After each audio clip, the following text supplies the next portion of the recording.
morning. Most weeks on Newsmakers, we focus on an issue that has been leading our evening news, whether it's stadiums on the riverfront or police-community relations. Other weeks, we deal with fundamental forces like mass transit planning or welfare reform that are shaping the community's long-term future.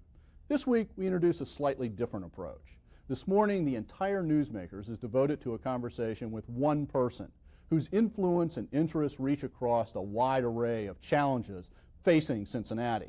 Arn Bortz served as a charter-right member of City Council for 9 years and as mayor in 1988 and 89. Today, Arn serves as the managing partner of the Center City Development Group of Towne Properties. Under Arn's leadership, Towne has developed the $16 million Gramercy and the $6 million Greenwich along Garfield Place. Most recently, the town opened the $4 million Groton Lofts on 7th and Race and is currently studying the potential of converting the massive Lazarus store into a mixed-use residential office and retail center once the department store moves into its new quarters on Fountain Place. Towne Properties is also active on the downtown retail front, most prominently with the new Backstage development across from the Arin Center. It's been almost a decade since Arn has held elected office, but he remains not only engaged but outspoken about the array of issues facing the community. And my goal this morning is to explore with Arn Bortz a wide range of issues facing Greater Cincinnati. Welcome to Newsmakers. Thanks, Dan. Nice to be here. You know, it's been a dream, a goal for a long time to sort of reestablish a residential presence in downtown Cincinnati. And you know, some of the projects that I have just referenced in terms of Towne Properties along Garfield and that 7th Street and Ray Street area, along with City-Rama. Have we turned the corner on this particular issue? Are we now establishing downtown as a residential community again? I think we're turning the corner. I'm always reluctant to admit that we really finally accomplished something suggesting that there's no way to backslide. So we haven't turned the corner in the past tense, but we are in the process of doing so. And I think we're doing so because what's being created at City-Rama and Betts Longworth and on Piatt Park is market rate housing that works in the Cincinnati market. And for 15 years, from the mid-1970s through the 1980s, the reason we were stalled is that the city was insisting on housing along Garfield Place that better belonged in Manhattan or on Lakeshore Drive in Chicago. The city was insisting on high-rise, luxury, very expensive housing. It never worked. It didn't work because people would not pay rents that would have to be gotten for buildings to be developed like that. The costs of building high-rise are much higher than building more moderate-sized buildings. And basically, the marketplace in Cincinnati said, we're not interested. Build us something we can relate to and we can afford and we like to live in a neighborhood that feels like a neighborhood, and we'll think about it. And happily, we've begun to do that both on Piatt Park, and all of the developers over in the Betts Longworth area are producing moderately priced product that people can afford in a neighborhood setting that they can understand, and that's why it's beginning to work, but we still have a long way to go. What you just described as the city wanting for so long sounds to me like, without using the name, Adams Landing. You know, high-rise, very expensive, and in fact, it hasn't moved very well. Is that an example of a mistake? Well, I'd rather stay positive and look to the Adams Landing site as still a promising opportunity for downtown housing. If we were doing it all over again, we did suggest at the time that you begin a new place like Adams Landing with rental product to create a sense of place. And then in your 3rd or 4th or 5th phase, maybe go to the most expensive for sale building after people have confidence that this is a place with a future. Because of certain city officials and their insistence that the first building be expensive and high-rise, the developers there, with the best of intentions, produced a building that I would suggest probably was a bit out of order. I would have started with rental. There's still an opportunity there. There's a great deal of ground left at the Adams Landing site that needs to be developed. I think it has a certain appeal, obviously, with expansive river views. But once again, you need to go back to what does the Cincinnati marketplace understand? What will it respond to? And I would suggest at this point that would be rental, 2 or 3 rental buildings, and then maybe you go back to more moderately priced for sale product 3 or 4 or 5 years down the road. About a year ago down in Adams Landing, great big fanfare that they were going to start phase 2, and land started to be moved, and we saw bulldozers, and now nothing. Is this still sort of a struggle with the city trying to understand what works and what doesn't? And has Towne Properties got any opportunity to bring your expertise into an important project like that? Well, the Benenson company out of New York, of course, has a development contract on that site, and we don't want to interfere with anybody's relationships with the city. We, in fact, are managing the first building for the Benenson folks, and we're doing the best we can. We think we're beginning to turn the corner there. We're simply giving them advice. We're representing the owners who've already purchased at the building. In terms of next phases, you'd really have to ask the Benenson people as to why there hasn't been the progress that had been anticipated or promised just several months ago. I really can't answer that, and we don't want to interfere with anyone's business with I wouldn't city. want you to either. But the project you do have some responsibility for, you've taken on, and I mentioned earlier, is the Lazarus building. Now here is a massive building. What are the challenges and what are the possibilities, the realistic possibilities of doing something that works with that building? This is the ultimate developer white elephant. It is 814,000 square feet, 6 buildings, the oldest of which was built around the Civil War, all of which are now covered by this limestone and brick facade. You have an entire separate building that's underneath the one building at the corner of 7th and Race. You have all sorts of issues in terms of how the buildings work together, and ultimately you also have the issue of the market. What will the market respond to? We have every confidence that if we produced loft-like apartments at the 7th and Race corner around the old Shillito atrium, which was closed up in 1913, by the way. Not many people out there remember that. No, not even me. With all this white hair, I still don't remember 1913. It was closed up because someone in 1913 thought this was modernizing the building. But we can reopen that atrium, and loft apartments around the atrium, I think, would be very, very well received. At the first floor at 7th and Race, we have some notions of retail, but frankly, conditions on Race Street need to be dramatically improved before we have any hope of leasing retail space to a quality value retailer whom we may have in mind, but only after conditions on Race Street improve, and that is a very high priority for our company, and it ought to be for the city. And then the west side of the site, you have an opportunity to do back office space to encourage employers who are already downtown, who may be considering suburban alternatives, that for a bargain rate, they can put lots of people, whether they be accounting, data processing kinds of folks, in quality space with ample parking nearby, and we really do have a neighborhood full of restaurants and some personality that would be a pleasant work environment for them, and we are working with the city to try to create basically a message as to the back office, same as to retail. The residential we're handling ourselves because we know a little bit about residential in this area. Taking a little bit broader view than just housing or a mixed-use development like Lazarus, which we've been talking about here, how would you take the temperature of downtown right now? Are you optimistic? I mean, you're investing a lot of money, a lot of energy into downtown. Are you optimistic about what's happening in the core of the downtown? I think I'd call myself hopeful, but the recovery is very, very fragile, and I can't say that often enough. Incidents such as we had after the Coors Music Festival threaten to destroy all the progress that's been made in the last 3 or 4 years. On the positive side, yes, we have a lot we can point to now that we could not point to when we began this process. The Arin Center and its 650,000 patrons in its first year of operation is a very big plus. The stadium and ballpark issues, despite all the current controversy, ultimately has to be good for the heart of the city wherever they're located. There'll be some disruption and commotion, obviously, the next 3-4 years as things are being built, but ultimately we're going to have a strengthened core thanks to that. The residential redevelopment is not happening at anywhere near the pace that anybody wanted. The reason is that property values downtown, not values in fact, but asking prices, which are often different than values, are astronomical. And to do residential in an urban setting, that is the least productive way in terms of income per square foot. It is the least productive way to reuse a building. Probably an apartment produces for the owner of that apartment 1/3 as much revenue as office space would for the owner of that office space. That's why the city is always involved providing some sort of assistance to encourage residential to happen. But the city right now has been lately preoccupied by these mega projects with some, I mean, it's understandable that you've got to worry about Fort Washington Way and the Bengal Stadium, those kinds of things.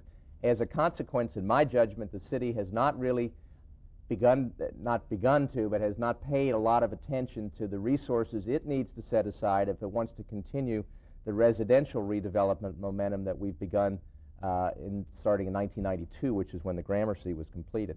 So I'm hopeful. There are some very positive signs led by Arin and the stadiums and some riverfront development issues. And the housing that we have done, the 254 apartments in the 3 projects you mentioned, are full with waiting lists. So we know there's a demand out there, but if there are not resources set aside to be used in partnership with private developers, not just our company, but others as well, that momentum will end very quickly, and then we'll be looking in the year 2000, look back and say, what happened? We thought we got a good start. Well, we did, but only because the city was prepared to make this a success. Well, you know, you've mentioned several times the city and city decisions, city policy. In the downtown, in the core, it's not just another block of land that can be developed out in a township someplace. This is a place that has to be planned. It has to have city direction. And yet, you know, you're mentioning all these mega projects and draws attention away. One of the concerns that you and other people have raised is the question about the big vision, the big view, the master plan. And right now is all of the attention rushing to West Riverfront, and in a way that's not just taking resources, but taking attention and vision away from the core that maybe is showing some signs of life. Where do you stand on what the city is doing in terms of planning the West Riverfront right now? The city isn't planning the West Riverfront. The city's doing all of this backwards. And right now we have no blueprint for the heart of the city, whether that be for the traditional core or the riverfront. Very quickly for your viewers, there was the beginning of a planning exercise led by the Urban Design Associates out of Pittsburgh. They finished their work in January of 1997. They were not authorized to proceed with the second phase of their work that was going to be a more detailed plan. And they weren't authorized by the city, I might That's point correct. out. And the county was ready to go ahead with the next plan. That's correct. Okay. Now the city has since, within the last 10 days or so, confirmed that it is now ready to go ahead in September with the second phase of the Urban Design Associates plan. But from January of 1997 till today, there was no dialogue within this community about what do we want at Riverfront West or in the heart of the city at all.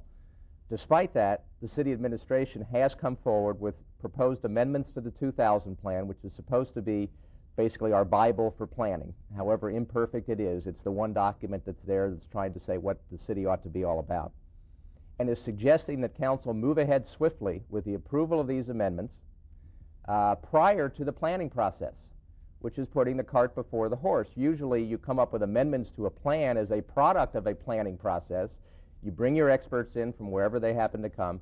You involve the entire community, including neighborhoods, because the riverfront is really everybody's ground, neighborhoods and stakeholders downtown, in a community dialogue about what are the options in terms of green space and entertainment centers and parking garages, and how does it all fit together. That conversation has not begun, and yet the city administration is trying its damnedest to push through these amendments with the patronizing response that, well, in 1998, next year, we'll have a planning process that will begin in 1999 as well, that will point the way. Well, if you've already amended the plan before the process begins, something is askew here, to be polite about it, and I have no explanation, no logical explanation as to why they're acting this way. Well, I won't ask you about motivation then, since you don't have any explanation, but there is a question here about, you keep mentioning the administration, and here we're talking John Shirey, we're talking Andy Udris in economic development.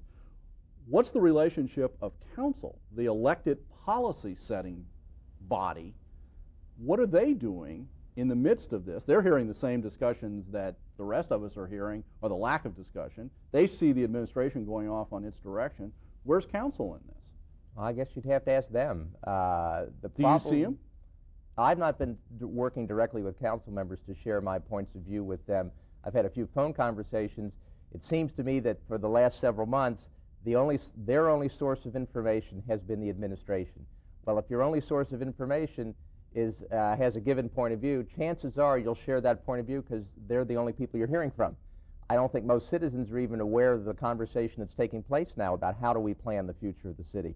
Cities like Cleveland and Denver and Calgary have plans that are a product of a consensus that was reached by the involvement of lots and lots of citizens. So that in Denver, when they're building, as they're about to, their new hockey and basketball arena, everybody knew where that was going to go. There wasn't a battle like we're having now over the baseball park at all. Here we don't have a consensus about anything, and yet the council's being asked to amend the plan and then let the consensus develop after the amendments, and I simply can't understand that. It's when backwards. you say that there's a community conversation in other cities, are you talking about a conversation between the people with the money, the developers, the city officials? Are you talking about real people? Are you talking about the rest of us getting involved and really having some input and having to say, for example, hey, we prefer green space to filling up that West Riverfront, or we prefer one of the stadiums up at Broadway Commons, or not? I don't, are you talking about real people being involved in these conversations? I'm talking about everybody, from community council leaders. And it can really be done? Or is that just pie in the sky? It's been done regularly, and for whatever reason here, we stopped that conversation in January of '97. The downtown business interests have a legitimate reason to be at the table. They have a large stake in downtown. Let me distinguish also between downtown business interests and developers such as ourselves. That's a whole different category of people. There are a lot of citizens who just care, who are serving as volunteers on boards and subcommittees of Downtown Cincinnati Inc. There are a lot of neighborhood leaders who haven't been downtown in years but still feel like it's their downtown, would like to have something to say. And in other cities, all of those folks have been brought together. It takes some time, but in the end, you've got a roadmap as to where you're going, and you don't have, as we have now, guerrilla warfare on a project-by-project basis as we lurch from crisis to crisis, and we have no context in which to make any decisions and make judgments as to what's best for this community. So you sort of cross your fingers and you hope all these ad hoc decisions turn out right for us, and that is not a sensible way to build a future for a community.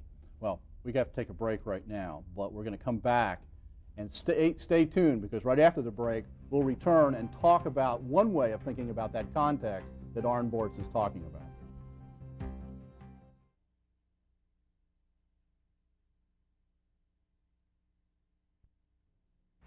Either we can stand pat, wait for opportunities to fall into our lap, hope for the best, and seek constant reassurances that whatever we're doing is the safest possible course, or we can recommit ourselves to an aggressive strategy of growth.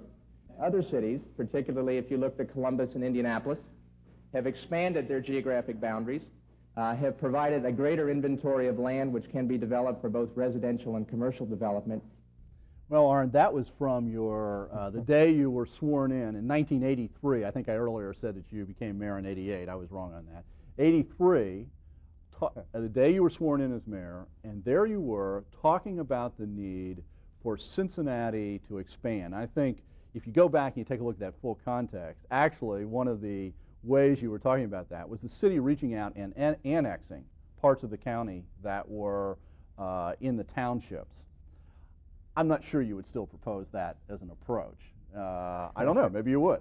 But you have in recent days, in the last couple months, talked about the need to get regional government, metro government. You haven't used that term. It's almost a killer, which is somewhat the same theme you were talking about there. Where are we on this? Why do you believe that it's important to change the form of government, local government here? Well, I was blasted big time. That first day in office, my good friend Dusty Rhodes let me have it on the airwaves. I remember. Within hours of the delivery of that speech, telling me basically that I was a bad guy and I ought to get out of town before I even began my term, let alone complete it. And I clearly would phrase things differently. It's not realistic to even talk about annexation or the city gobbling up any additional ground. We had that opportunity with the extension of water lines and mains in the 40s and 50s. We didn't use it. That's past. Let's not waste any time talking about it. What I have written about lately is not a matter of any one governmental entity gobbling up another. What I suggested was more along the lines of merger. Let me make it clear from the beginning, in order to have a conversation about this subject, my suggestion of merger to create a city that would be coextensive with the boundaries of the county did not include schools. It did not include schools. You could make an argument maybe it should someday down the road, but for this initial conversation, no, it has not. And it does not necessarily have to include police or fire or the various village or town councils that meet around the county. But you need to merge, and the reason you need to merge is that our pants are being beaten off by other rationally organized metropolitan areas competing with us for economic opportunity. I'm talking about towns like Charlotte and Jacksonville and Indianapolis and Cleveland, not Cleveland, excuse me, Columbus, who have recognized that in order to compete in not just a national now, but a global marketplace, you need to, as a community, as you're working to hold on to jobs you have and attract new jobs, you need to be able to speak with one voice. You need to have a focal point for political leadership. So if someone comes and is looking at the area, when that focal point, the mayor of a larger 900,000 resident city, for example, says, I can get this done for you, says something, you've got some confidence it really can get done, as distinguished from the current situation.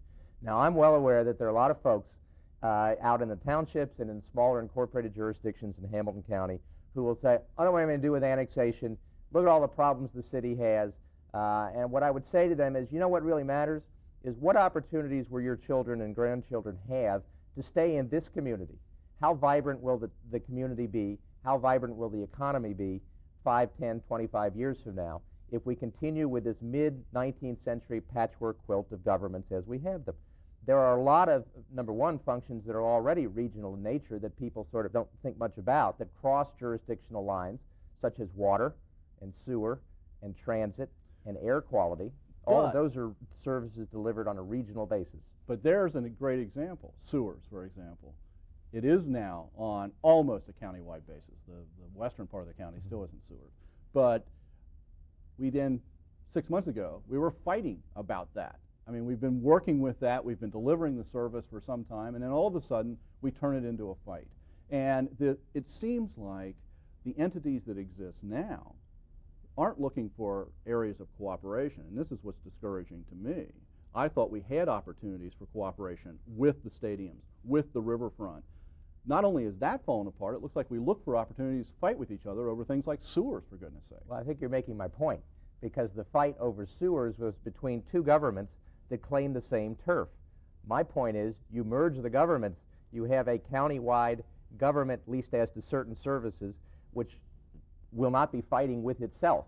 The city and county become co-equal. You have a merit system for professional employees who work for this government. There are clearly services like, why should there be a different building inspector or plan examiner for a renovation that's suggested for Coleraine Township versus one in Mount Airy or College Hill, or Green Township versus Westwood? It's ridiculous. It's the same building code.